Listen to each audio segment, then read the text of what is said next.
Oh, I got something. Oh, come to Pastor Pinewood. That's it. Come on. Hi there. Who are you? I'm old Beezy. Pleased to meet you. What do you want? Maybe I should ask you the same question. What you doing in my waters? Just, taking in the air. Definitely not fishing. How come this hook's in my head, fool? It's nothing to do with me, sir. I am a terrible fisherman. It's attached to your rod, mother licker. Okay, I'm a great fisherman. Don't kill me. I've got so much to give. Easy now, fuzzy little man, Peach. You ever drunk Baileys from a shoe? What? You want to come to a club where people wee on each other? No. I'm going to hurt you. Excuse me? I like you. What do you think of me? I don't have the foggiest, sir. Make an assessment. I think you're a nice, modern gentleman. Don't lie to me, boy. I'm not lying. I know what you're thinking. Here comes old Beezy. He's got a scaly manfish. You don't know me. You don't know what I got. I got the greatest podcast in the world. I got something to show you. You see that? Do you know what that is? It's time to kick it!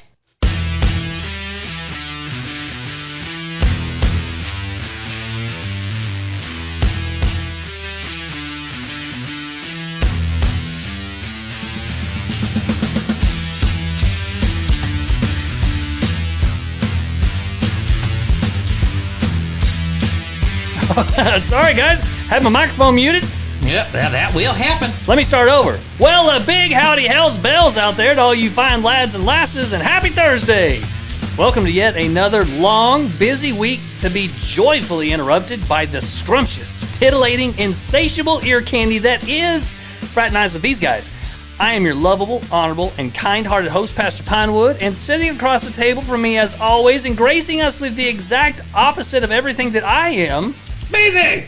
That's all you got? Just Beezy? I mean, I'm still taken aback because you said titillating. Yeah.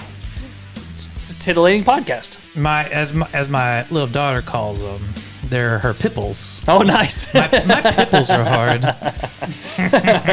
Not only are you tuning in to hear this weekly jollity that we consistently pump out every single Thursday, you are also subjecting yourself to the absolute most possible podcast that you can fit into a podcast in the hour-and-a-half format. As a matter of fact, if you were to compare this little show that we have, that we freely give you, to a Starbucks coffee, in order to fit that amount of coffee into a coffee, you would have to order a double ristretto venti, half soy, non-fat decaf, organic chocolate brownie, iced vanilla, double shot gingerbread frappuccino, extra hot with foamed cream, upside down, double blended, one sweet and low, one NutraSweet, and ice. That's what she said. I can guarantee the person who ordered that was a female. Oh, and most likely a Karen, because she complained.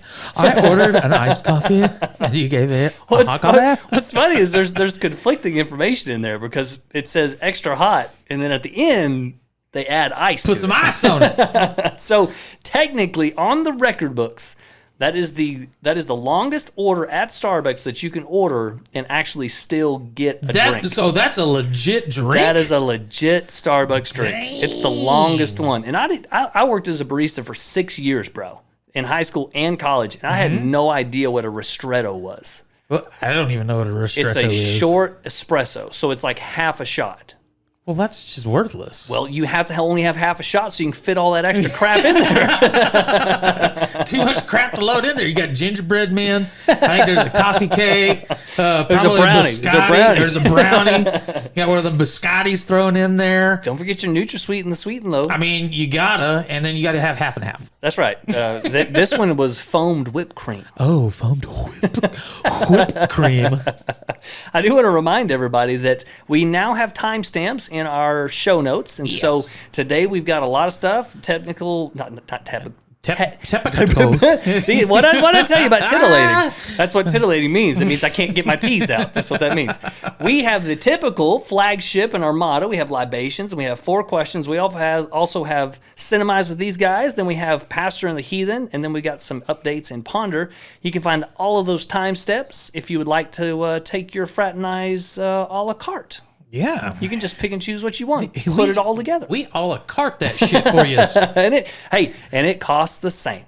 Free, right? Yes, for now it is free.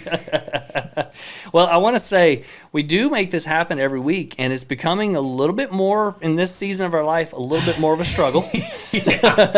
Yes. This is the most down to the wire episode that we've recorded thus far. Yeah, I believe so. So we usually record the Sunday before, or even 2 Sundays before. Right. But today we're the night before Yes. this release. We've had a very busy couple of weeks. I know I just started a new job this week. Woo! So And what do you think? I'm thoroughly enjoying it. It's nice to get respect Yeah. from a new company. I'm just glad that they respect you at the stripper joint. I'm well- really happy about that. They don't. Oh, they don't. The paying customers usually do. Okay, all right. I'm still fishing dollars out, which is really weird. Have you ever had stripper dollars from a shoe? You ever had shipped dollars from a shoe? I do want to also remind everyone. So the reason I brought that up was, bear with us. We're getting things squared away, and Yes. we're kind of plugging along. And I imagine the next few episodes, probably through the summer, will be. We're not going to miss Thursday, No. but they will be. Maybe a couple of them will be not in person. Yeah, little remote call-ins. We're going to try not to do that. We're Yeah, going to try our hardest not to do that. Definitely going to try not to do that, just because we like to. I like to let Pinewood stare into my beautiful, luscious eyes. That's true. And true. most of the time you're shirtless, so Well, every time I am. it's the wonderful The luscious bead of chest pubes. the man forage you got going on there. And so we're gonna keep it going, and we just love you guys, and thank you so much for listening, and just kind of bear with us through the summer as we get our schedules ironed out. And man, my schedule gets so much easier in the fall. And so hopefully that will enable us to do a couple other things. I want to remind everybody, or maybe not remind, maybe tell everybody that we have a brand new Facebook private group. So now instead of our page, we have a private group, and you do need to be invited or you need to join. And there's a process. I think you just go in and you join and answer a question. Yep. And the almighty eyes will let you in. The eyes of Beezy are upon you. There you go. And you can find that as a brand new shirt, but we'll It get to is. that later. Beezy, what is the name of our Facebook group? It is called Cult of the Life Shippers. Dang, Pastor telling you to join a cult. Yes. Wow. And this was actually started today Wow. by our wonderful, magnificent merch mogul, She Danielle. just continues to impress. She is just crushing life right now. We just, we'll hit you up again at the thanks, but thanks Yep. for everything you're doing right now, Danielle. We Yep. greatly appreciate And it. go join that group. We have given up, or almost given up completely, on Facebook algorithms with our Yes. regular page. So we're just going to kind of put everything. Now we'll still use it, Sure, but we're going to sure. try to move a lot of stuff into the private group chat. Right. And we'll keep up with everybody there. Beezy and I will be always present and posting stuff, and you can get to know some of the other folks. And as one of our esteemed friends, Heston, mentioned today, if Beezy and the pastor tell you to join a cult, well, you kind of got to. you better join the cult. Well, not only that, but one of the finicky things about Facebook is if you do like we did, we created an actual page, Right. a business page, and it really limits you and locks out a bunch of the content that is available for group pages. So this being a private group page, it actually has opened up some new avenues for us, which we're pretty stoked for. Excellent. And Excellent, yes, excellent. old Beezy and I are slowly getting into TikTok. You can find us there. Yep. We're going to go ahead and say we probably won't have the Whet Your Whistle Wednesday, being that it's Wednesday. Yeah, that's true. So we'll do that next week. Yes. Fingers crossed. Well, fingers crossed. All right, well, let's move on from those brief introductions and let's go right into our Libations Library.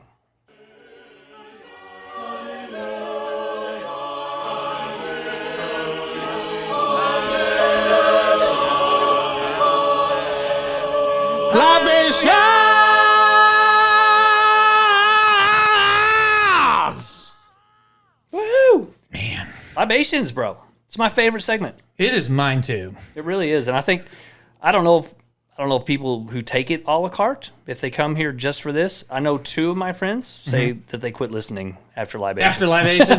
Well, we actually had... It's messed up, bro. Danielle's husband, Chris, he's the one that provides me occasionally with his primordial dwarf. Oh, yes, that's right. He actually messaged us on Facebook the other day Yeah, I saying saw that his favorite segment is the Libations Library. Yeah, and he even knew the old Freddie Fender, or excuse me, the Mac Davis song that I played in the background, and only me and 3 other people know that song. So I was very impressed that he was able to pull that up. So thank you guys for listening. Well, Mr. Beasy, what are we drinking today? So today's beverage is actually a gift. Okay. This was gifted to us from our longtime OG listener, the Pirate Hunter Sean. Shout out. He's actually sent us 4 different beers. Yes. 2 beers, 2 meads. Yes. Unfortunately, the meads did not make the trip. They got squashed in transport, Yeah. or something happened. Something off-putting happened. I'm guessing a raccoon in the truck. That's what I visualize when I think about what happened to those cans. Yeah. So unfortunately, we're not going to be able to do those meads. Just to be fair to the meadery, Right, and the fact that we would probably get typhoid or something. Well, I'd guess scurvy, but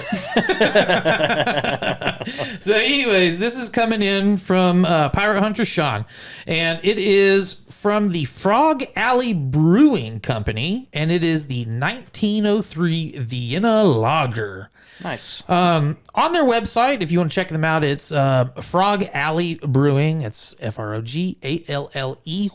brewing.com. Their description of the beer is the 1903 Vienna Lager, a moderate strength amber colored lager with a soft, smooth maltiness and moderate bitterness, yet finishing relatively dry. The malt flavor is clean, bready, rich, and a bit toasty with an elegant balance of sweetness.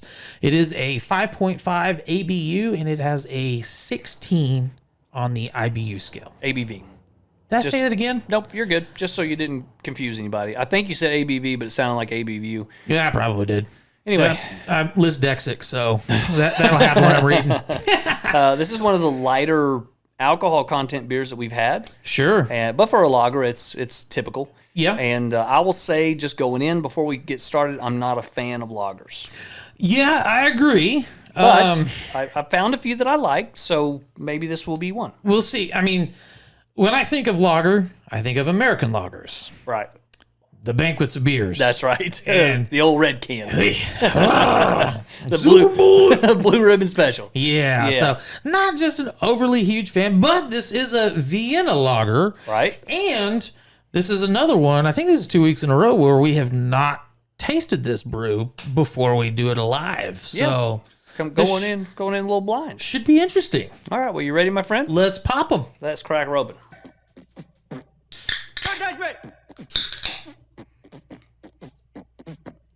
Well, on the nose, it smells like water. Hey! Yep. Don't touch me. It tastes like a lager, too. Yeah. But it doesn't have that. You know how, like, the OGs, the Budweiser. I don't know if we need to give them the honor of calling them OGs. Okay, well, the American lagers. There you go. The dirty domestics. There you go. I like that. All right, let's harken back to the first bonus episode. That's right. 5.5, you want to check that yeah, out. 5.5. It's a pretty good one. But the American lagers, they have a very distinctive, like, almost acidic bite, like an after bite, to me anyways. I always think about it going in that it's going to be skunky. Yeah. And even when they're fresh, they taste skunky. And it's not that, because if you've had a skunky beer, you know it's definitely not that. It is definitely not that. But it just has a twang. You kind of prep your palate. A little bit. and I always go into it almost like, this is a necessity. If I'm drinking an American domestic, it's because that's all that there is. I couldn't get to the beer store, and we're having a shindig, and they're bringing beer, so you're just drinking what the party brought. Yeah, and now I don't even care about my manhood. If I have the option between Cocoa Cocktail and the American Lager, well, Cocoa wins every time. Oh, yeah, you know, I don't even care about the fruity can look. you know, you're good to go on that because delicious. I'm right there with you. And I've actually been doing some mixing, using them as a mixer. Oh yeah, that's and, kind of a big deal online. Yeah. Well, let's don't stray. Yeah, But agreed. so I don't taste what they said, all of it anyway. Right. I do taste the malt and the bread. I don't grab the toasty and the sweetness so much. It just tastes like a bready lager. See, I don't get the bready. I get the toasty and a little bit of the maltiness, and I get a lot of the bitterness, but I get zero sweetness. Yeah, it's a malt heavy, but it's a lager, and Yeah. I think it just tastes like a lager to me. I think that's what it is missing. If it had that sweetness, like they say, that's an elegant balance of sweetness. Apparently, by eloquent balance, they mean non-existent. Yeah, just kind of like that one beer that had the strawberry fields that that's had right. zero strawberries in it.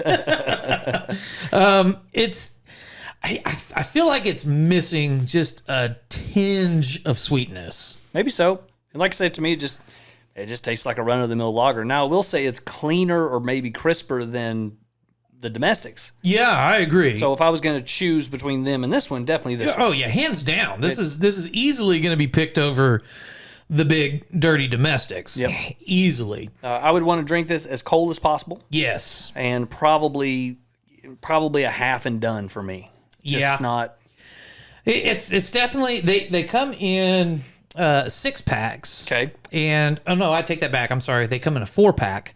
And I'm not sure on the price point. All right. I didn't do any research. That happens. Or ask Pirate Hunter Sean. So That's all right. He can cue us in next week. Yep, that's right. What do you feel like on a rating for this, bud? 62. 62. I mean, this still, It's quasi-respectable. yeah, It's better than domestic. It's still a passing grade for us. Yep. And again, I'm just not a lager guy. It's Sure. not my thing. Yeah, and I think I would actually go with a 67. It's a little bit better than what I would expect, and I think when we did the bonus episode 5.5 with the Dirty Domestics, we just did a blanket 30 for all of those. Right, I mean, without getting into the nitty gritty. Sure. I feel Yeah, like we would they be could've- between like 24 and 26, 24 and 27, right? Yeah, just So, it's hovering around that 30 mark. I definitely like this way more than any of the American lagers. Agreed. And I would choose this over those any day. And there is some good flavor there. There is. It's just not one of those. I'm going to pick up a case of them if Right. you can get cases, and I'm just going to barbecue and drink these all day. It's definitely not one of It those. reminds me of, and not in a good way, it reminds me of driving. I used to live by a brewery in Dallas-Fort Worth, and if you were driving in to Dallas or into Fort Worth, you could smell it. It was an old Miller company, Okay. and it just smells like yeasty bread. Yeah. And that's what it reminds me of. And, that's just the lager. Yeah. So- No, it is what it is. It is what it is. So there's our rankings. Alrighty. Anything you want to add? Man, I think that's probably going to put the nail in the proverbial coffin. All right, let's get on to 4 questions. 4 questions. The Armada section. Armada! I don't got to know- be honest with you. This fly is about to get murdered. Hey, you're really struggling with that little guy. Like he's been bothering you for the past hour and a half. Not leave me alone. This is ridiculous. I should have gone and brought my my bug assault. Yeah, then I'd have salt all over the podcast. I can deal with that. It voids the warranty. It says on the bottom of the No salt? packaging, no salt gun, no bug salt gun allowed. Fair enough. I will keep it in the house. Can we, before we go on to 4 questions, can we admit that is probably the greatest/worst invention maybe in the history of inventions? Bro, I love it. I know you love it, but there's salt all over your house. There really isn't. There has to be. It shoots such a minute amount of salt. You know one benefit? No ghosts. I was fixing you ward off all your ghosts. You shoot them with salt. Yeah. Apparently that was the thing. It's supernatural to have shotguns shells, and they put salt in there. Salt rounds. So you got like a light version of that. Oh shoot, yeah, dude. It's like the Super Soaker version. There you go. You got the Nerf version. I got a Nerf salt shotgun. Supernatural Nerf gun. Yeah. All right. Question number 1 coming in hot from This Mr. is Beasy. this is coming in from a Martin Bayer, and he wants to know. I just started working at Waffle House 2 days ago. Why? But I don't like it at all. I have an offer to work somewhere else. How can I quit without being unprofessional? Don't show up. I mean, they're probably not expecting anybody to show up anyways. So I think you could probably just no call, no show until they quit paying you. You know, when you go into a Waffle House and there's like 5 people working there, they actually have 85 people on payroll. Oh, yeah. But none of them show up. Nobody showed up So that they're day. just playing a percentage game. They're like, if we've got 30 scheduled for tonight, 5% is going to show up. It's a gamble. We hire in the droves. That's right. So they got all these people. And just, Maybe that's why they always have always hiring. yeah, of course. Because they got to fill those 3,000 slots. Yeah, it takes that many people to run one. They got 18 managers, and Two of them showed up that month. You got as a manager, you got to show up 3 times a month, and if you show up 3 times a month, man, you're good to go. Boom. I think if you show up for your 3rd time, you instantly get promoted to manager. Wow. So I mean, it depends on. And if you do that 3 times in a row, bam, regional manager. And then if you show up for an entire 2-week shift, yeah. You own the store. Oh wow, they just give you the store. It is yours now. Good luck. There's some poor skinny Finally, guy. we got that rest. Some poor skinny guy at corporate just begging for somebody to show up for 2 weeks. Please go. I'm so tired of this one. Nobody even lives in Hobbs. I thought I was a good worker, and now they gave me the franchise, and I hate it. This is the worst promotion ever. He's just sitting at his desk. It's like a little tiny desk shaped in a waffle. He's like just pouring it's cheap sticky. scotch. It's sticky as shit because it's got syrup all over it. He's pouring scotch in one of those little syrup cups, just taking shot after shot after shot. This is my life now.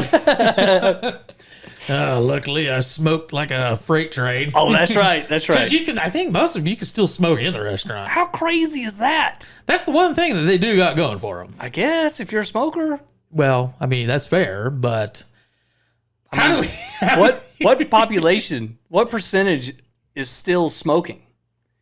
That's a good question. I mean, it's got to be way down there, right? Like I used to smoke cigarettes. Oh yeah, we used to go in college. We would go to Waffle House. Don't tell people. Don't tell people that, bro. Well, we were usually hammered, and then we would go there just to kind of drink coffee, sober up a bit, and I think we'd usually smoke a pack of smokes. Isn't that the artist way? Isn't that what creatives do? We're always artists. Anyway, all right. So to answer the young person's question, I assume they're young. I don't know. Maybe not. I would assume so. Okay. Here, I think there's 2 ways to do it. Mm-hmm. You can just stop coming in. Sure. It's bound to happen a lot. Oh yeah. At Waffle House. lot. If I were in his shoes, I would go to the manager who's been there for 3 days because he showed up for 3 days. I'd talk to him and I'd say, look, thank you for the job, but this sucks. It's miserable. Shelly won't quit chain smoking cigars over the eggs. It smells. Everything's sticky. And I got another job offer at Wally World that pays twice this, and I'm going to bounce. I literally bought new shoes for this, and I lost my left one because it stuck to the floor. Yeah, I mean, do you even put in your 2 weeks? I don't know. I don't think so. I think if you go to another job, you've already got the job offer, then, yeah. And something else to consider, in all honesty, I own a business, and you come to work for me, and within 1, 2, 3, 4, 5 days, probably up to a month, I'm still training you. Sure. So I'm not going to keep you on for an extra 2 weeks just to train you and you're going to leave. I would consider that disrespectful. Sure. And I would say, don't come back to work. Yeah. So just come talk to me. Adios, man. Yeah. Good luck on your future endeavors. Yep, you're good. And, Yeah. and that poor skinny kid who's managing, he's like, get out while you can. Just don't show up multiple days in a row. You can still come in and get free waffles. We won't even care. So you're saying take the professional route. Let the manager on duty know. Yep. Say, hey, I've got another job offer. I'm gonna bounce. That's what I would do. So that's a nice way to do it. See, what I would do in my 2 days of being at the Waffle House, I'm going to befriend at least one person and hope that they are the manager or somebody that plans on being there for a while and actually showing up. And I'm going to have them keep on punching me in. Oh, wow. And I'm going to go to my new job and I'm going to catch 2 paychecks. You're going to double dip. Heck yeah, bro. So if you double dipped at Waffle House and Walmart, you'd make about $8.50 a month, $8.50 an hour. Well, not anymore. Walmart's $15 an hour. Oh, well, there you go. You'd make So you got $17.40 $14 an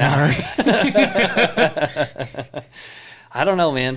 So that's what I would do. Yeah, I don't know if you could persuade. Yeah, you probably could persuade somebody to do that for you. Just buy them a pack of smokes every week. There you go. Obviously, we went over how little they care. Sure. So whether they're taking Waffle House for a ride, it doesn't matter.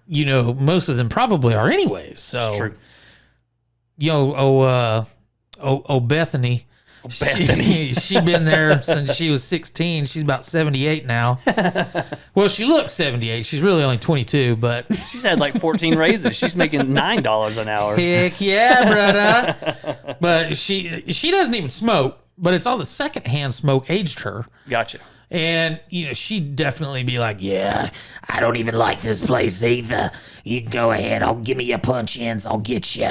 That sounds like the people who work at Waffle House. Yeah, it is. Yeah, every once in a while the W will go out and it just says Awful House. It's like, hey, they're advertising correctly. Oh, wow. There is definitely not any false advertisement on this one. You don't see truth in advertising anymore like Awful House. Oh, good stuff. All good right. stuff. Hit me with question 2, Mike. Question 2 comes from Les, and that's it. Less is more? Nope, just LES. All right, then. I am 17 and I struggle with the ladies. Sadly, I can relate. I can't. He goes on, I'm not a bad-looking gent, but not overly good-looking either. What advice would you give me? So, 17. He's 17. Let's say he's getting out of high school, about to go to college. About to go to college. First off, you're going to want to learn how to handle your liquor. Oh, well, you're going with the drunk route. Yeah, oh yeah. Okay, I mean, all right. If you can handle your liquor and you are just an admirable person, Okay. people are going to flock to you. People just love you. That's how I've made it so far in life. Okay, but you don't qualify to your own. I'm admirable. Are you? Well, when I'm drinking. Unless you mean you're an admiral, then you're not. Well, that's only when I'm drinking the morgue. You wear the little hat and everything. Uh-huh. I didn't figure admirable was part of your expose. Well, I got secrets, bro. Okay, all right. Well, I never saw that. Touche. The other thing is, I mean, if you're a straight-laced type dude, Sure. not gonna get into that. You really got 2 options. Get involved with as many extracurriculars as you can. Meet people. Okay. Social butterfly. Yeah, man. Be a social blutterfly. Butterfly. A social blutterfly is super nice. Okay. All right. That or get a really good drug dealer. Okay. Yeah. If you got the goods If you all got the the time, goods, people's is gonna be around. that's true. So basically, you got liquor, hard drugs, or be a social blutterfly. Pretty much. That's how you become a successful ladies' man. okay. That's Leon Phelps, the ladies' man. That's how he says it. All right. All right. What do you got? Well, I'm going to just tell you, You are that. You submitted this question. I was right in this man's shoes. And I will also say that part where he comes in with not a bad looking gent, I don't even think I had that going for me. Like skinny, white, nerdy dude, and had no drawing power with the ladies. I think Weird Al had a song about you. Yes, he did. White and nerdy. He's had several songs about me, and all of them. Fair enough. Have you heard Albuquerque? That's me, where he gets attacked by weasels, and then his wife leaves him because he wanted to join the Columbia, music company. Oh yeah. Yeah, he's got bad luck. That's the way it went for me in college, pretty much. High school too. Yeah. So here's the way I figure. I knew I wasn't going to be the guy who could walk into a room and immediately eyes would turn and be like, "Oh yeah, he's a good-looking dude." Like Beezy in his good days could walk into a room full of life, social butterfly the whole room. And to be fair, even back then I was probably shirtless. Probably so. But you looked a lot better than you do now. Shirtless. Yeah, I didn't have the dad bod. No, you did. Plumtrable wasn't in your vocabulary yet. No, I hadn't invented that one yet. So Beezy had that option of walking in and just like eyes on, and probably could leave with somebody by the end of the night. Not only probably, but more than probably. Yeah. Okay, there's the other, which is the guy who just has no shame, and he just goes after numbers. Yeah. So every girl, hey, you want to go out? You want to go out? You want to go out? And it doesn't matter how many no's he gets. He knows if he goes over 300 and no's, none of that matters. 301's going to say yes. All he needs is one yes. And he doesn't care about the shame, the guilt, nothing. I mean, So that's another way to do it. That's another way to look at it. occasionally you got to jump on a grenade, man. Occasionally so. So that's another option. Now, I didn't fit either one of those categories. The third option, select your target and play the long game. Get the long con. So you've got personality, you've got intrigue, you got a little bit of that secretiveness. Artistic je ne sais quoi. Yeah, and over time you whittle away the defenses. And we're talking like weeks and months. Oh, Just slow. And guess what? I wasn't that guy either because I didn't have any good. I didn't have any personality. So Yeah. But no, in all seriousness, I think if you really need to find one of those categories and work on one of those categories. And if none of that works, then you just sit back and you pray and you hope that God sends you something that is at least halfway good looking. Boring. Well, that's what happened to me, bro. Yeah. It took until I was 28, but it did happen. I mean, 26? I forget how old I am. But anyway, somewhere in that time period. So what I'm saying is hang out for a decade being miserable, and then maybe God will throw you a bone or two. so basically what you're saying is you need to long con yourself. Yeah, that's exactly right. Les, you need to be happy being single, my friend. Yeah. Well, get used to it or get drugs. All right, so you got a whole bunch of options there, buddy. Yeah. Just take one and run with it. Mm-hmm. All right. I vote drugs. Or booze. Or booze. Or the walk in the room and get whoever you want. Yeah, I mean, If you can pull it, pretty good option. that's never a bad thing to have. All right, question number 3. This is a question that you and I could spend a whole lot of time on. Okay. So let's be sure we don't bog down the episode dealing with this. All right. And also, I'll give a special shout out and a request that old Panda, he give us his information whenever he hears this. Oh, okay. So he can send an email, a text, or whatever. Beauty. Preferably a voicemail so we could hear his wonderful, beautiful voice. The sultry beardedness. That's right. That is the panda. Question number 3. If you were going to become a prepper, what would you start with? Oh, I really wish we didn't have this. I know. I mean, ideally, you're gonna want to win the lottery.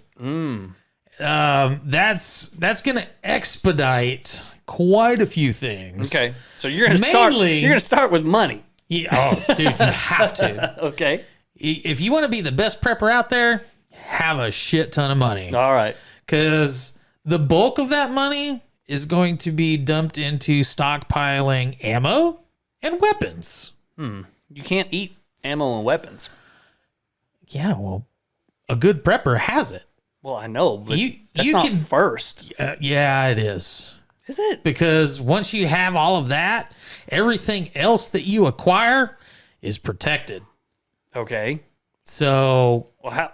after you get 50, 60 guns, Well, good grief, man! You're gonna spend 30 years. nah, bro, pawn shops. Pawn shops have those things for stupid cheap right now. How many guns could you shoot at one time? I mean, I could probably, when I say probably because Ashley called me out when we did that one question about how I wanted to go. I said parachuting in, have like 45 weapons on me. She said, you physically couldn't do that. Right. I agree with Ashley. You're too fat, and that's a shitload of weight. So Okay. I could probably realistically hold and carry and maneuver 6. Okay. So you're gonna buy 6 guns and load it down with ammo as your first thing. Yes. I think you got to prioritize. You're not prioritizing at all. You have unlimited funds at this point. It doesn't matter. So Sure it does. no. We're answering a question for some poor sap, and he's out there like writing stuff down. Like that weird dude. Buy it all. Buy it all? I don't think that's an option. I think he's literally starting out. What do you tell him to start with? So just starting out, okay. If you have, we'll say $5,000. Okay, you're still going with the money angle. Well, everything starts with money. Well, sure, but it doesn't have to be $5,000 worth. I feel like that's quite attainable and reasonable. Okay. If you're going to get into prepping, you already know you're going to be spending some cheese. Yeah, I mean, it costs some money. Sure. But If you're going to start out, you probably want to get Spam. okay. You can say canned goods. Well, canned meat. Okay. You're going to want to invest in fire starters, multiple different ways. Okay. Start fire. Canned foods. Get a good stockpile of water. Okay. And then I would say at least a firearm and 100 to 1,000 rounds. All right. So I'm going to give an answer, and the answer is the antithesis of what Beezy just laid out. Food, water, Nope. protection. The first thing you need to get is a book on prepping, because it will lead you down the right path and not Beezy the Heathen's crazy 60 gun, no food, no water scenario I think he has Panda's found. going to side with me on this one. I can guarantee you, Panda is not going to say the first thing you need to get is 60 firearms with 1,000 rounds each. But he's already got the 60. But he's not starting out. So, yeah. I mean, the responsible answer Yes, that's the responsible and the correct answer. is get food, water, non-perishables. Okay, and so you got to teach people how to build non-perishable things. Sure. You got to put your food somewhere where it's not going to spoil. You got to put your water somewhere where it won't go bad. You got to figure out how to make it not go bad. There's a whole bunch of stuff just in food and water. Sure. So you're way down the road with ammunition and guns. I still think it's pretty close. I mean, it's there. I would say in the first 5 items, I would say a handgun needs to be in your repertoire. Possibly a shotgun. Water. Food, water, some sort of shelter. You need a way to cook. Handgun. No. Fire. You Handgun. need a way to cook. Okay. And I would say before a handgun, you really need some medical stuff. Oh, yeah, I didn't even think about that. Yeah, so if you get shot, and the only thing you could do is shoot more, That's always a good answer. you're like, God dang all this ammunition, I just need a Band-Aid, man. I should have thought about a Band-Aid. You don't even need that. All you got to do is pop a round off, dump the gunpowder in, light it on fire, boom, cauterize it. There you go. Wrap some duct tape around it, good to go. Who needs a Band-Aid? Field medic right there. Pretty sure we would last 3 days in the zombie apocalypse. Yeah, that's probably because we ran out of beer. Yep. Well, anyway. All right, good question. I'm been done. anxious to hear from what everybody else thinks. Agreed. Especially, I would love to hear if you're not a prepper at all. If you have no idea what a prepper is. Yeah, I would love to hear what your This idea. could be would be. fun. Yes, you mean a pepper? Are you talking about pepper? I mean, I'd start with a bell pepper because it's the least hot, and then you just work your way up from there. I mean- Slowly over time, you get to the jalapeno. the jalapenos, and then, I mean, if you're venturous enough, you can maybe get a habanero. If you can work yourself up to a habanero, you can get some banging salsa, man. All right, how about question number 4? Question number 4. Why does my stomach hurt after eating any savory food or meal, but not after anything sweet? Oh, that's easy. You're pregnant. You think so? Maybe. I can say without a doubt, cut your gallbladder out because it's probably your gallbladder. So there's several things in that digestive area that might be at fault. Your gallbladder, or your bile duct, your liver's down there, your appendix, all that stuff's got to be working, in tandem. Sure. Or give some issues. Not necessarily. You can get rid of your appendix and your gallbladder. There you go. I mean, start with those first. Live and prove. Just cut those guys out of your life. See if you can eat anything else. If not, you may just be stuck on sweets. And in that case, go work at Waffle House. Hey, there they you have go. nothing savory there. And they're always hiring. And you probably get a discount, if Hey. not just free food. What if you always had to eat sweet savory?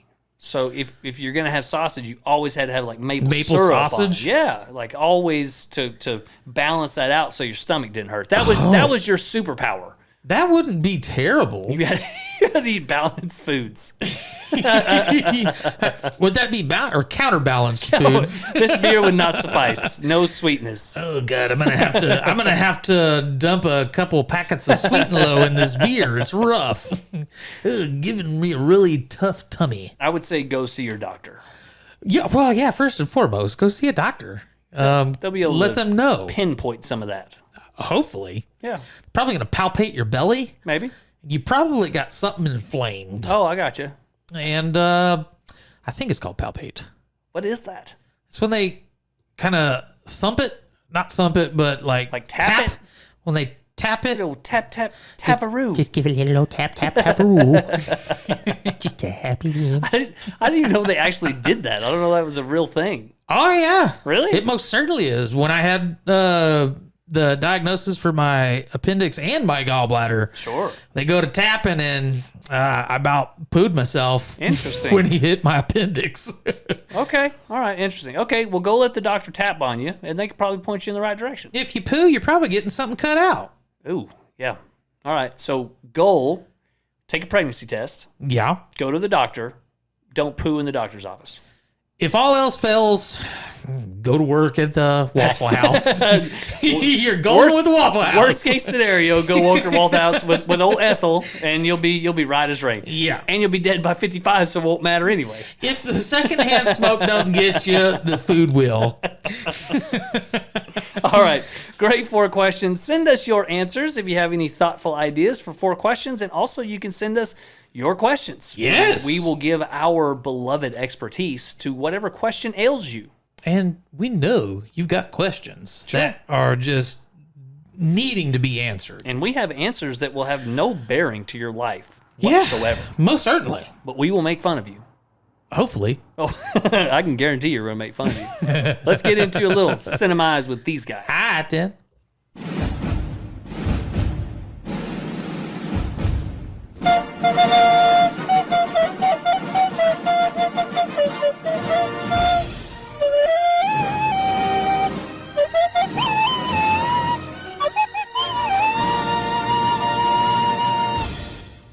Cinemize with these guys is brought to you by Cocoa Cocktail. Please take a moment to hear from our sponsors.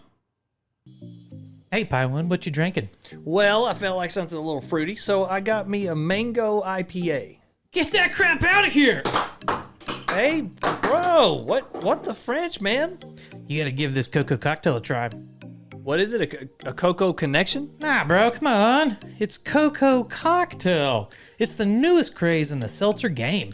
It's a vitamin-infused, all-natural, non-GMO, spiked sparkling coconut water. It's literally the future of alcohol. Come on, man. The future of alcohol, that's a little heavy-handed. Bro, I'm telling you, even the aliens are drinking this stuff. You mean like the space Like lizards? the space lizards? Oh, dude, you know what? We should totally stock up on this for the life ship.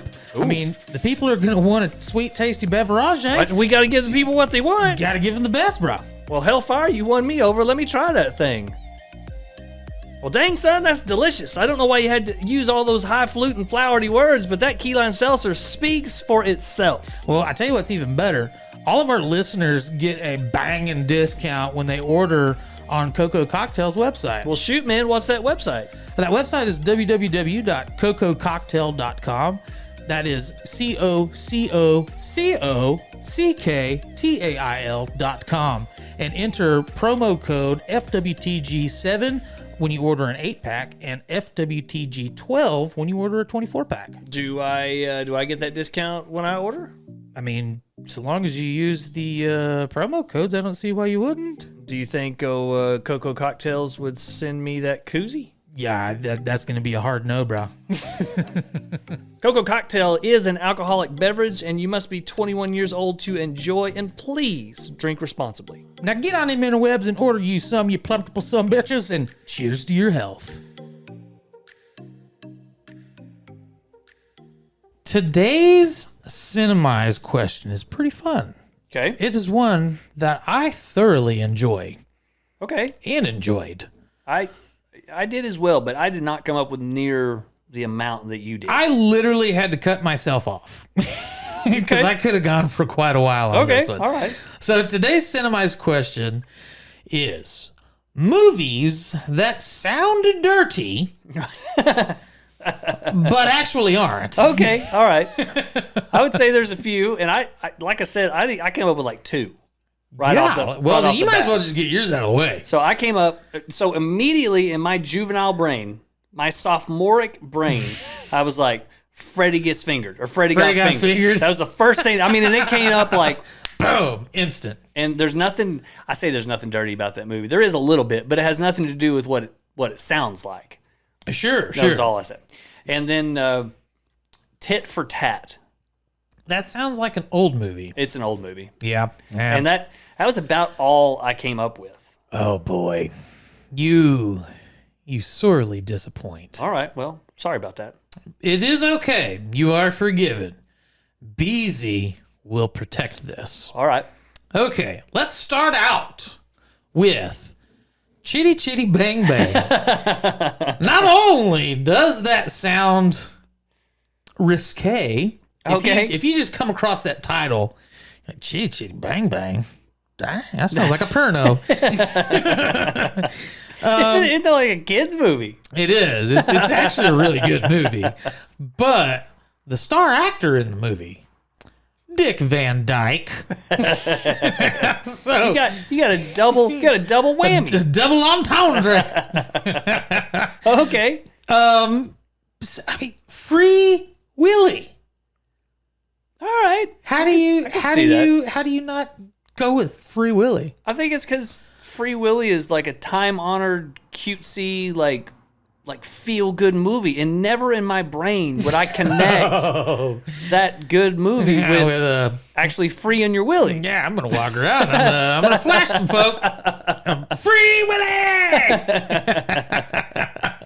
That's hilarious. Well, we also got Deep Impact. Oh, good gracious! I knew when you told me this question I was going to regret your answers. Yeah, this actually was geared towards me. It very much was. As a caveat, I want to say I in no way had any part in any of these renditions. That is fair. That is fair. Next one, and this is a Seagal movie, so I'm pretty sure you haven't seen this. Probably not. But it has kind of has two different ways you could look at it dirty. Okay. Well, I can anyways. Fire Down Below. Okay. So you got, is she a fire crotch? A what? A fire crotch? Or you got, what was it? Good gracious. The Nuge? Did he have cat's scratch fever? Yes. Yeah. It could be Fire Down Below. Okay. You got the itchy crabs. Oh, good gracious. Wow. So it could be the color or it could be what's on them. Yeah. Wow. All Color right. or what's on. That's a good way to put it. You got a double dirty movie. Yes. Wow. And then two of probably my all-time favorite movies, Snatch Yeah. and Blow. Right. See, there again, two great movies that I would never in my brain make that connection. Well, that's why I'm your best friend. I guess. Because I make those connections. Man, those movies are so good. Every time I look at, because I've got like 3 DVD copies of Snatch, and then I have like 2 digital versions of it. So when I'm scrolling through trying to find a movie to watch, I see Snatch. I'm like, Yep. Vagina. Oh, my God. To this day, I'm a child. I see that movie and I'm like, oh, I should watch 10 minutes of that. Oh, because yeah, it's a great movie. You like a egg? Oh, I could watch that caravan scene over and over and over again. Oh, yeah, great movie. Great movie. And then Blow. Dude, I'm almost positive when we lived together at the Foster house. Yep, back there in Old Canyon. Yep. Going to the colegio. Yep. You're welcome, Nicole. Practicing my Spanish. Hey, she gave you a little bit of a compliment. She did, and I was greatly appreciative of Said that. that your Spanish is Not good for bad a at all white boy. for a white guy. When we were at the Foster house in college, I'm almost positive for at least 1 week, if not 2 or 3, we had a stretch where we had that playing in the living room on repeat, and it just cycled. Like a week, at 1 to 3 weeks is how long that thing played. Maybe so. We'd just pass through and we'd be, you know what? I'll watch a little bit of this. Oh, we got to go run some errands. Come back. We'll pick it up. Yep. Who cares? Oh, I'm not going to class today. I'll just sit here and watch Johnny Depp. Who needs to go to school? Yeah, that's fair. Yeah. I can still see the DVD case. Me too. I know exactly what it looks like. Yeah. You had the, it was the ultra premium deluxe edition that had like that holographic metallic cover on it. White case. Yeah, Stood out boy. on the DVD case. Uh-huh. And we did not pay for that thing. Allegedly. Well, because that was back when, like, DVD, and this is DVDs, not Blu-rays. That's right. DVDs, if you got the special edition, Big Daddy Kane edition of a movie. Sup, Kane? Sup, Kane? If you got that edition of a movie, it was like $40. Yeah, maybe more than that. Yeah, sometimes much more than that. And this was a double edition. Yeah. Had Blow and then had all the specials. Yeah. You could even watch it with commentary, which we did multiple times. Good stuff. Yeah. All right. Well, if you're going to play it that on the nose, I would say you got to throw in Octopussy. Oh, well, that's fair. I mean, it has it in the name. Yeah. Yeah. I was going to not say that one just because it was like, it was too much. It was like low-hanging fruit, right? That's why I didn't say it. Well, because it is low-hanging fruit. If you're going to throw in all those, even if I think it's low-hanging fruit, it probably shouldn't even been mentioned. No, I like it. I'm going to leave it in there. Fair enough. We'll allow it. I could take it out in post, but I'm going to leave it. I'm just going to let it linger. Do you have to let it linger? All right. Great Cinemize. Send us your ideas if we missed one. If Beezy missed one. Oh, I censored myself quite a bit. Okay. All right. So there's left quite a few. So there's some more on the table. Oh, yeah. For the taking. Yeah. And I left it open just for the case that we could have some of the listeners chime in with their additions. Okay. All right. Very good. Well, let's get out of Cinemize and let's go to the ending of, almost the ending of the podcast, and we'll go to a little Pastor and the Heathen. Mm-hmm. All right. So I believe Pastor and the Heathen is another question that was given to us. It was. By Nicole Oleo. So Nicole's been really hammering the questions, and we greatly appreciate it. Thank you very much, Nicole. You're cut off after this episode, though. You got to take a hiatus for like 2 episodes. She may cut herself off after we answer this one. It depends. All right. Well, fair enough. So her question is, God cannot be good if God is simultaneously savior and torturer of humanity? How do you trust a love that is both a gift and a threat in the same breath? The gospel of love me back or suffer eternally paints God out to be a cosmic abuser rather than the encapsulation of goodness. Now, that's a long question, so I will remember to put this question in the show notes. Yes. So people can go and read this anytime. And if you guys would like to give your added answer to whatever we banter about here, feel free. Now, would you like to tackle some of this, or do you want me to expositorate? Expositorate? I like it. I'm sticking with it. I think it's extrapolate. Nope, I'm going with something else. All right, well, you haven't attempted to come up with a word in a while. So there's something called expository preaching, which is where you expose, I think that's where it comes from, certain stuff out of the scriptures. So I'm going to allow it okay. in the pretense that I think you're probably wrong. All right. I know for a fact there's something called expository preaching because I do it on a regular basis. That's fair. But I do not know If that is a word? No, I know that's a word. I don't No, know if what the one that you came up with. Right. Yeah, okay. Expositorate it. Expositoralize it. You can't even get it right now. Expositilate it. Titillate it? Yep. Just expo titillate it. Expo titillate it. There we go. New word. Hashtag expo titillate it. Saying that on Sunday and probably like- be fired. Yeah, Danielle, we got a new shirt. Expo titillate it. Expo titillate it. All right. So it's your call. I feel like this is fairly easy because he's literally giving you an ultimatum. Yes? Okay, when you say he, you mean God? Or she. Yeah, that's right. Alanis Morissette. Yeah. Yeah. I mean, we've seen Dogma. Okay. It is very difficult to look at it from that perspective because he's basically saying, love me or. So he gives you an ultimatum.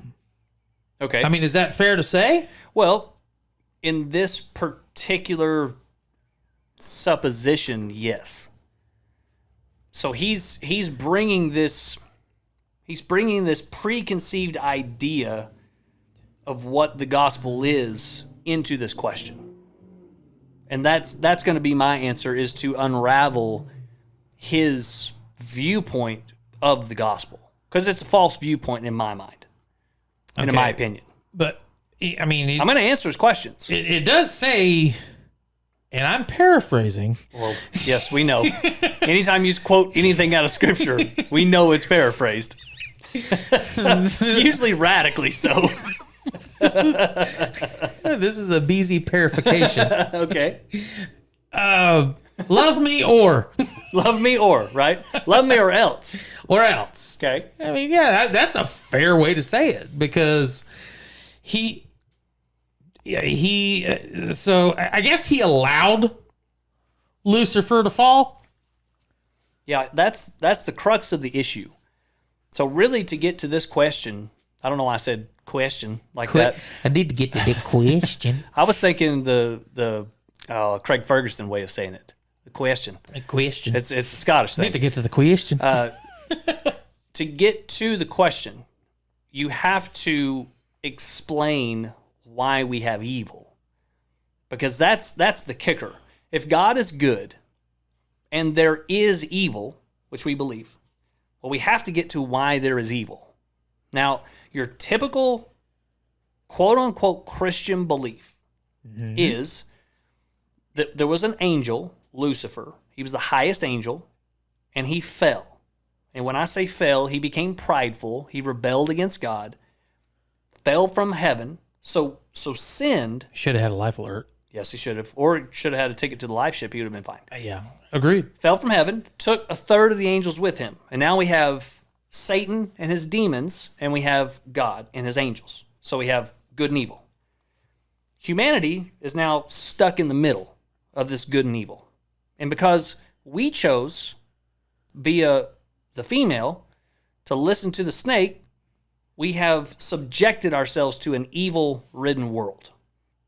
And now we're stuck in this predicament. Now, that's the general Christian viewpoint. Okay. All right, let me say two things about that. First thing is, you can make a biblical argument for that, but it's sketchy. I like sketchy. So, Satan is not one time mentioned in the Old Testament. That's true. So, he doesn't exist. It's Stan. It's not Stan. I wasn't expecting that. It's not Stan. Now, they have something called... I have an abridged version of the Bible, I guess. It must be super abridged. Old Josh was hanging out in the clouds, and Stan came along and was trying to mess his stuff up. I stole it out of a hotel, and it was missing quite a few pages, and there was a lot of roaches around. And I don't mean the insect kind. Oh, nice. They had maybe taken some pages for illicit activities. Yeah, possibly. Yeah, the Gideons weren't missing that Bible anyway. So you can make that case biblically. There's some issues with that. They take this falling from heaven from really one chapter in Isaiah, and really it's called the legacy of, I think it's Tyrion, and it's about a king.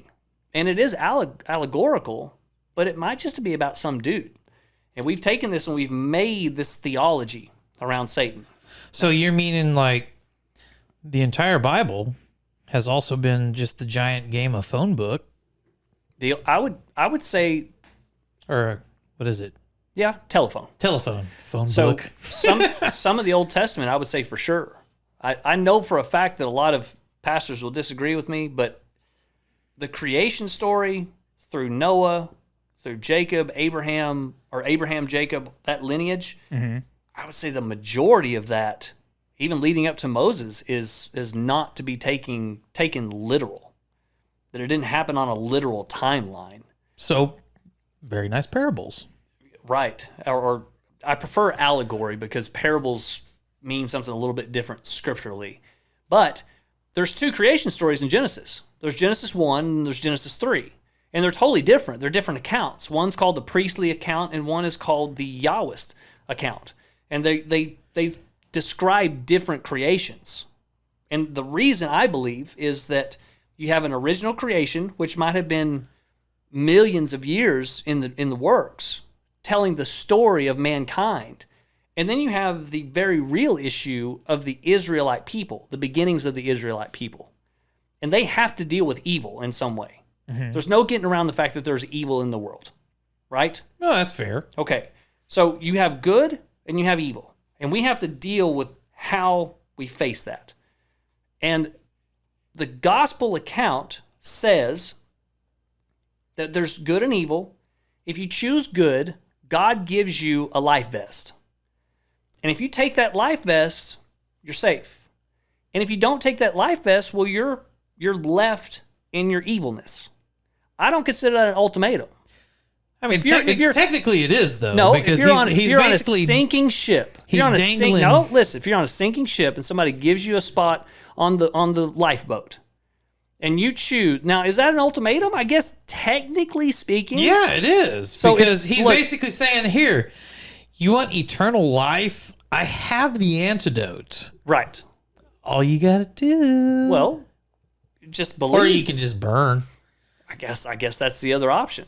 And that's another sketchy thing is this idea of hell.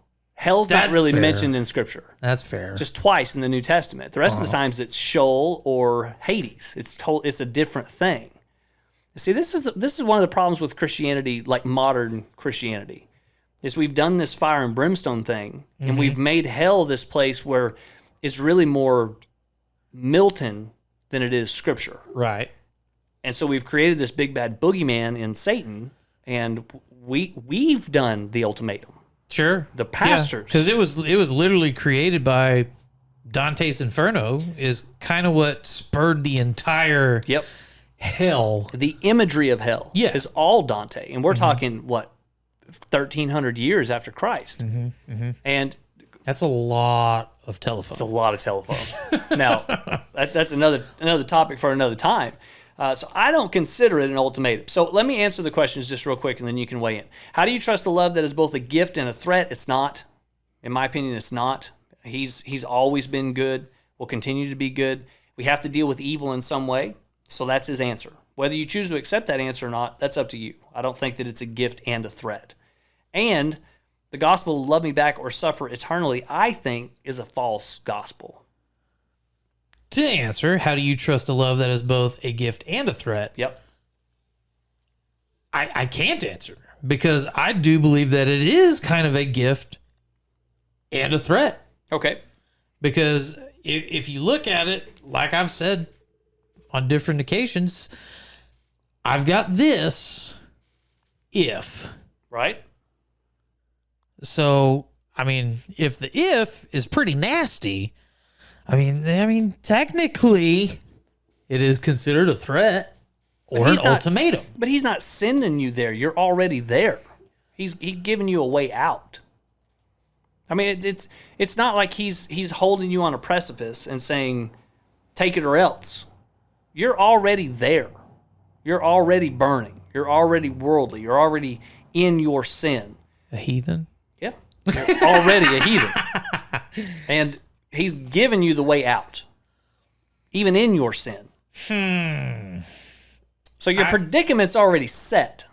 I can allow that one. That's an interesting perspective. Okay. That we're already boned. Right. And he comes along literally on his white horse in Revelation, and he's like, hey, come on, guy. Come on with me. Or hell's coming with me. Or hell's coming with me. That's hilarious. You tell him I'm coming. Hell's coming with me. So if you don't come with, you're going to have to hang out with hell. That's right. That's right. He's a rough dude. And that's what Jesus looks like. Kurt Russell. From Tombstone? With his double gauge shotgun. I get behind that god right there. That's funny. So I'm gonna leave with that. Okay. And I will expect some maybe give and take from listeners over the next week. Yeah, agreed. And I'd be interested for Nicole to chime in. I'm sure she's going to.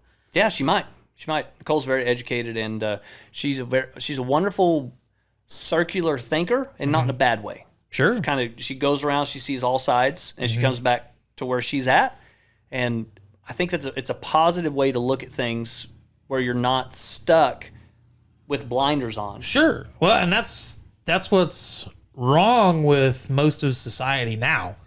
People don't do that. That's right. They've been having this ingrained in their head for years and years, since childbirth on, for generations, and they don't think outside of the box. They don't ask questions. At all. Yeah. Or they're not allowed to or encouraged to. Yeah, agreed. And I hate that. Yeah, and it's frustrating. It is. And I know a lot of you that are listening, you've even told us that pastors and church people, quote unquote, in the past have been that to you. Sure. The believe it or burn, and don't ask questions. Just trust us. And man, that's a terrible way to do church. You want to talk about a cult? Yeah.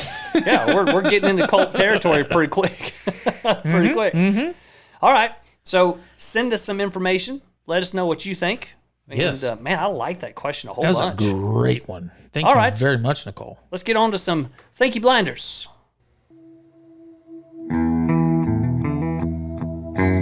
Thank you, blinders.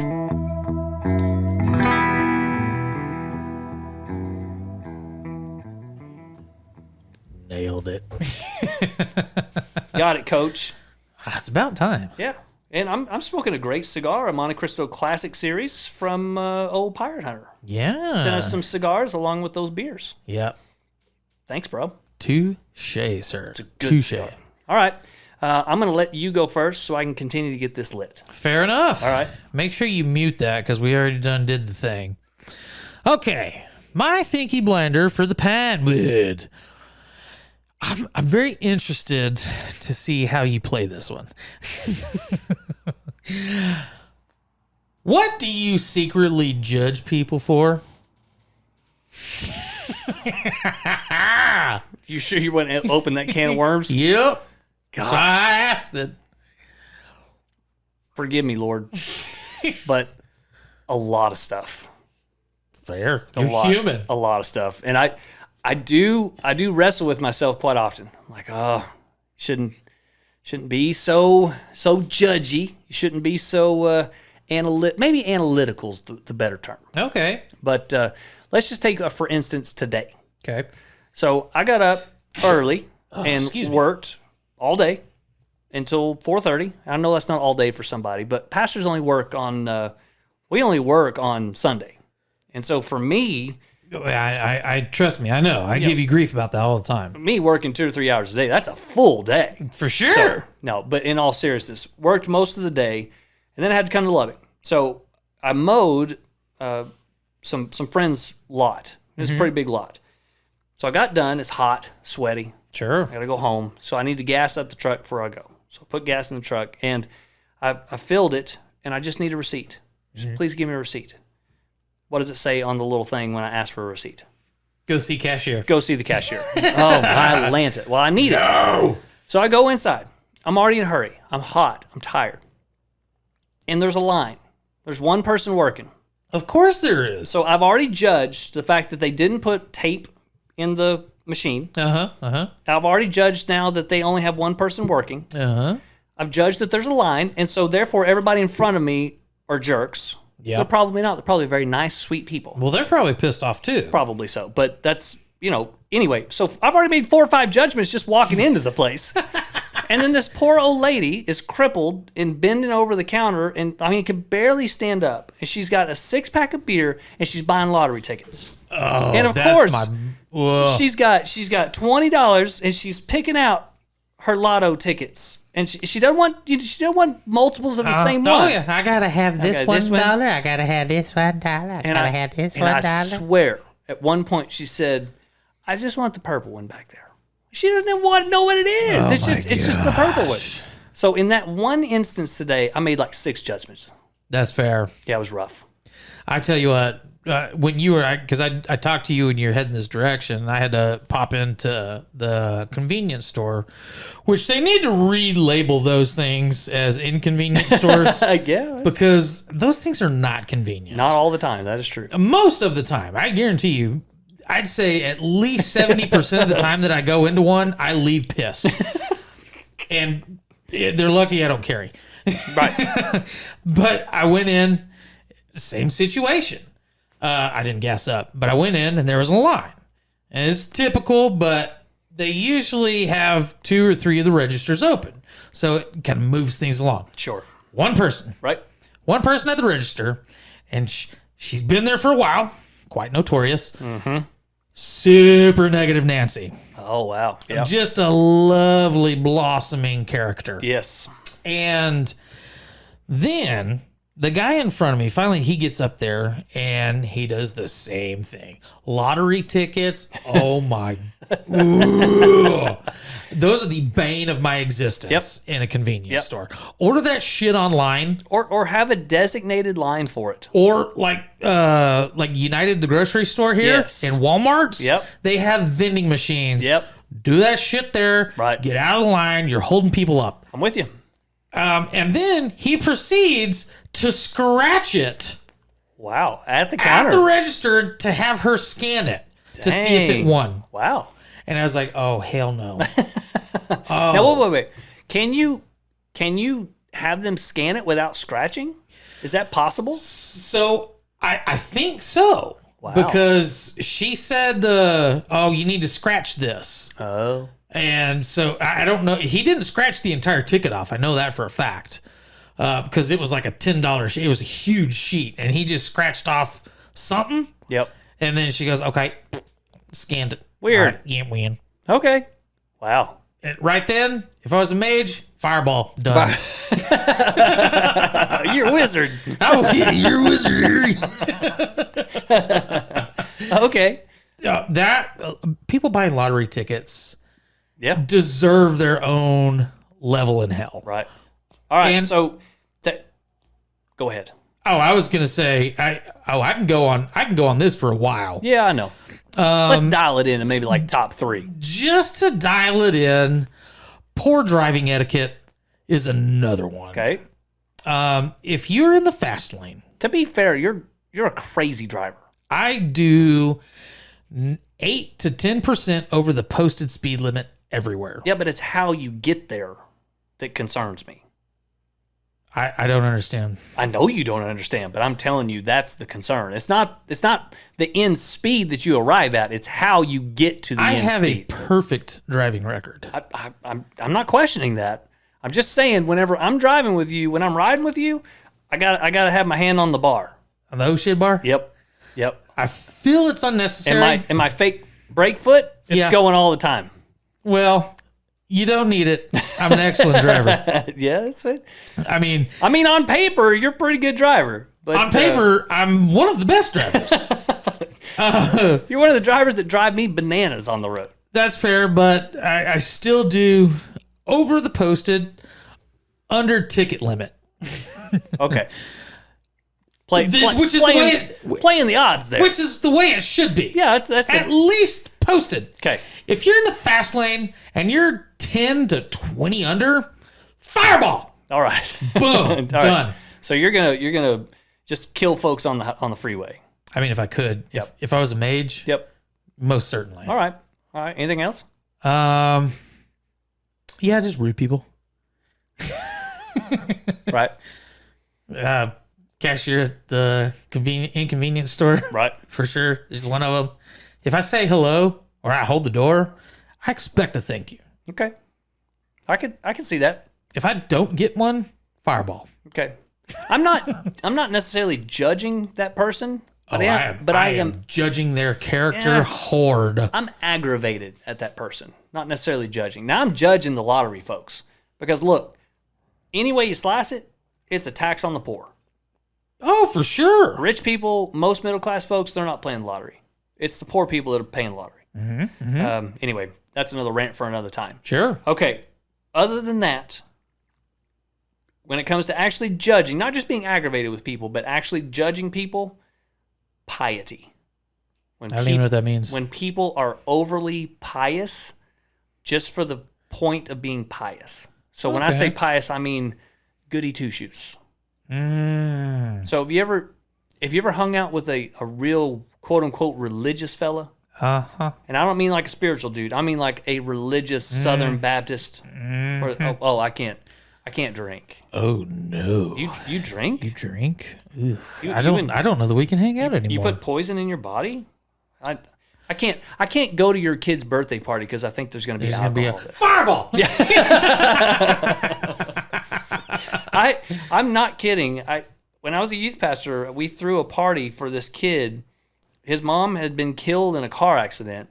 His dad was working all the time. So we threw this big party for this kid. Mm-hmm. And we had this guy in our church, and him and I used to go round and round and round about all kinds of things. But he wouldn't come to the party or send his kid to the party because we were going to show the Goonies. One of the greatest movies ever? Yeah, because there's cuss words apparently in the Goonies. Now, to be fair, I didn't remember how many cuss words there were, and there were quite a few. But these are teenagers, bro. Like 8th, 9th, 10th graders. Oh, I guarantee you they know every one of those. They're not hurting for curse words in their day-to-day activity. No. So, especially in Albuquerque. Yeah. Well, no, this was in Happy, Texas. I'm sorry, bro. I had you muted for a second. Well, I hope it picked up off of yours.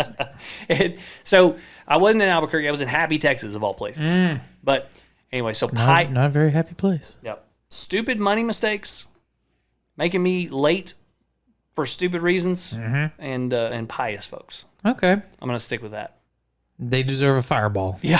All right. I'll tell you what. I'm going to talk to Chris, see if he'll let me borrow the primordial dwarf.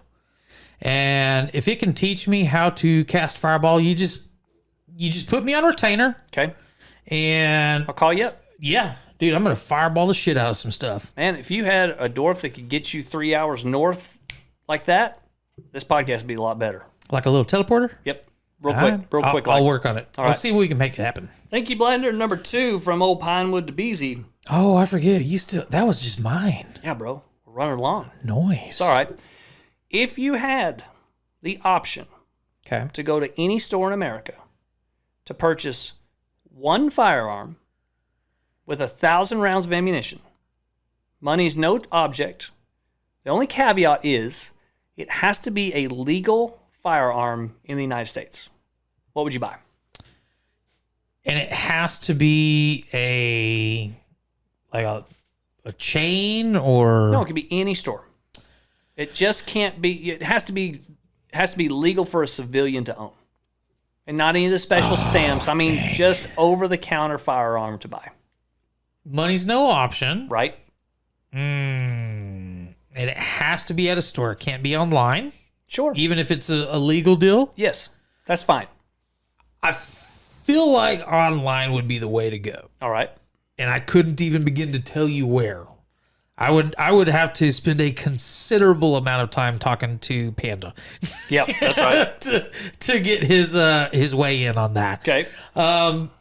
But I've always had really good luck. All of the firearms that I own, I either got from Walmart or I got from Academy.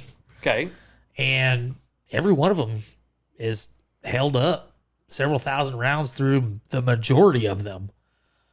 And haven't had a bad experience with any of them. Of course, I'm not buying high point, low tier weaponry. Right. But if money is no object, I don't know. I feel like you can get some pretty off the wall, wild stuff at gun shows.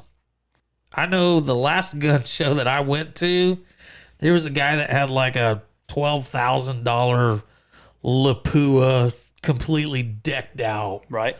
6.5 Creedmoor, or just something outrageous. Something you're never going to shoot at the distance that it's needed to be shot at. Okay. And he had one. So you went from a 338 Lapua to 6.5 Creedmoor. But you're saying long range rifle. Yeah. Well, sorry, my bad. No, is that where you're thinking? Like if you had I had unlimited funds, but you could purchase only one firearm, are you thinking like a long range rifle? Yeah, most of the time those are going to be on the higher end of things. Of course. I was just curious where your mindset was going. It's more of a precision piece of equipment. Yep. Which is, I mean, if you say 1,000 rounds, right, and the most expensive piece of machinery I can get, then I'm probably going to go with a long range rifle. Okay. Because 1,000 rounds, I've shot your Tika. Oh, yeah. About 4 or 5 rounds of that, and you're pretty much done. Yeah. You got it sighted in, or you don't. Right. At that point, you don't care. Yeah, you really don't. You really don't care about. After 8 rounds of that, I'm like, you know what? Elk's a big animal. Yeah, it's going to be fine. You pretty much hit it anywhere. It's going to drop. Yeah. Now the Tika is made to be light. Sure. And so some of your higher end 338 Lapuas, that larger round rifle, they absorb a lot of that. No, that's fair. It's not near as unpleasant as the Tika is. Well, if you're putting the amount of money into it. Right. The Tika weighs 1.2 pounds. I mean, it's a ridiculous rifle. Yeah. As far as weight goes. Well, it's interesting you went there. I figured you would go with one of the more semi-automatic style, goofy looking, crazy rifles. Like a Vector? Yeah, something like that. One of the ones that have a Vulcan cannon with like the rounded barrels. But where I went was actually that 6.5, 308, 338 Lapua, something that is super long range with a quality scope and 1,000 rounds. Man, I could occupy myself for a couple of years with that. Sure. 1,000 rounds goes a long way. 1,000 rounds with a long range rifle. Yep. You're going to have it sighted in. If you don't have it sighted in after 200 rounds, you probably don't deserve it. You should have it sighted in at 200 to 300 yards in 10 rounds. And from that point, you're just playing after that. That's why I'm saying 200 rounds, you're pushing max distance. Right. And it's just all about having fun at that point. Correct. But you got 1,000 rounds, so burn them. Burn them if you got them. Yeah. I think it'd be awesome. I think if it was either that or a drum mag shotty. Okay. All Because right, that'd be I like pretty that. Cool. And they look sweet. Yeah, if nothing else, it looks amazing. It looks phenomenal. And what's great, you can get into one of those for like $1,000. Yeah. Maybe cheaper than that. I'm sure Mossberg's got an attachment. I guarantee you they probably do. All right, man. Well, great episode. I'm going to let you do a little bit of updates. Okay. Do we have any updates, or do we just go to thank yous? We got one. Okay. Should we do the music? I mean, cue the music. All right. Why not?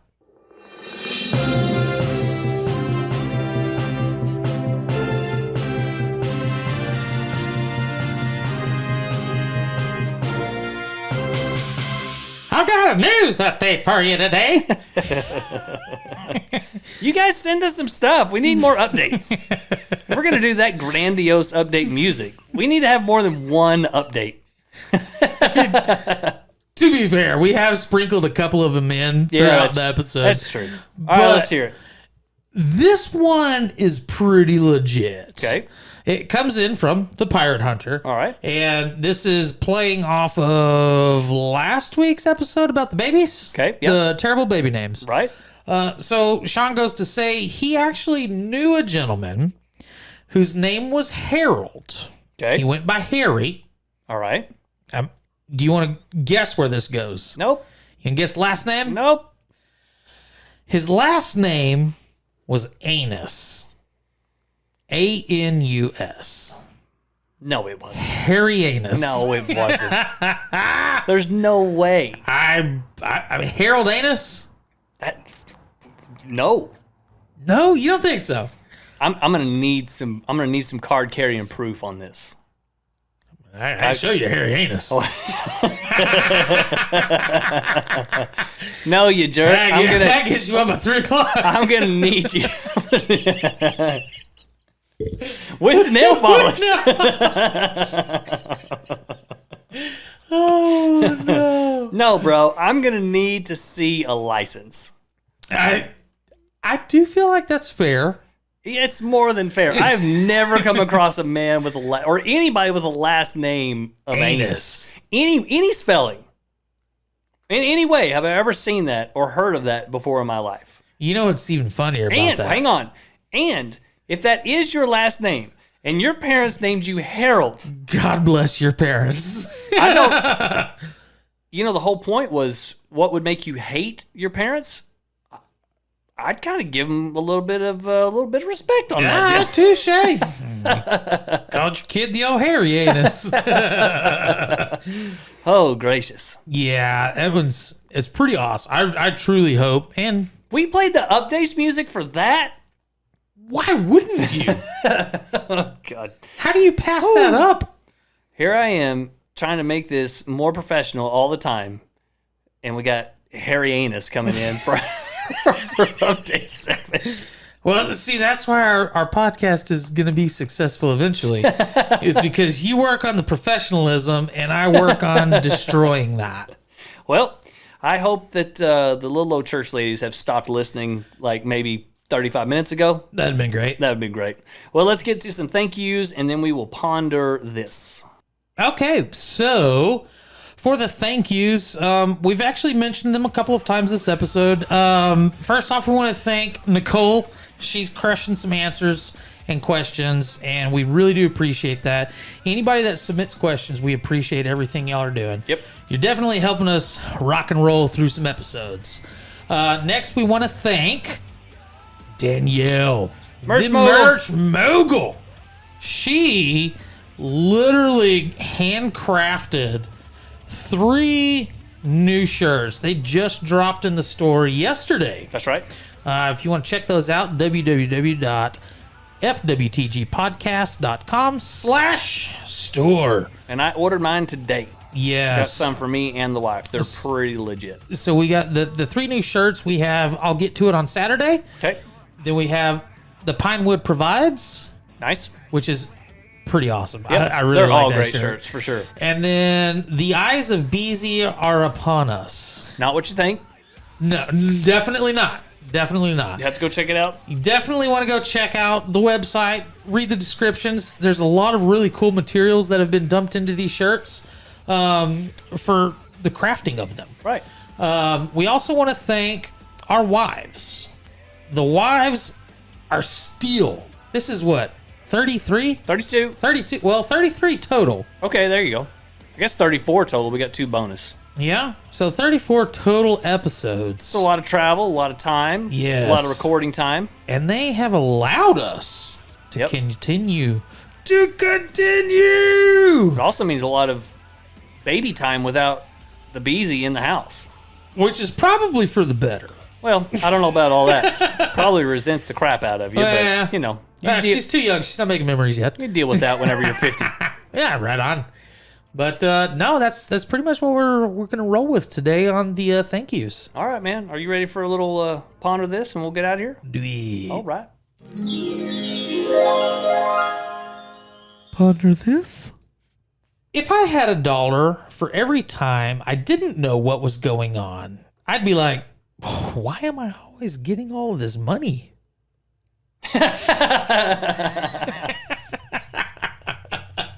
Dude, that's a good one. I thought you might like that one. I do like that. That's pretty good. Yes. You ready to get out of here? Do it. All right. We'll see y'all next week. We love you guys. Thank you. Peace.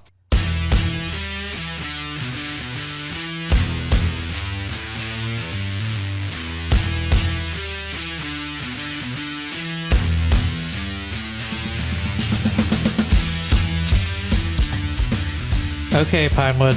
I don't know if you noticed this. We have a new addition to the doghouse. Okay. It's our new mascot. Ooh, a mascot. Yeah. It's this beautiful refrigerator that we've got. I was wondering why you didn't make me get ice this time. Yeah. When I came in. So we decided to get a new refrigerator for the doghouse because it's, upon all the other nonsense we got to deal with, tired of having to get ice. Yeah, we have to because it's always the last thing that we've got to get. Yep, because it's So- the last thing we think about. Literally. So Then we have to now- empty out the cooler. We got to Uh-huh, drain uh-huh. it. It's a pain. Yes, agreed. So what we need to do, come up with some clever names. I've been thinking about it. All right. Originally, I came up with Foreigner because it's cold as ice. Ugh. Yeah, I know. It quickly went into, that's pretty corny. So I did some digging on lines. All right. And then, what do you think about Zach Gallifreygnakis? It's a little wordy. It is. I like it. Toothsome. Toothsome. A little bit. Yep.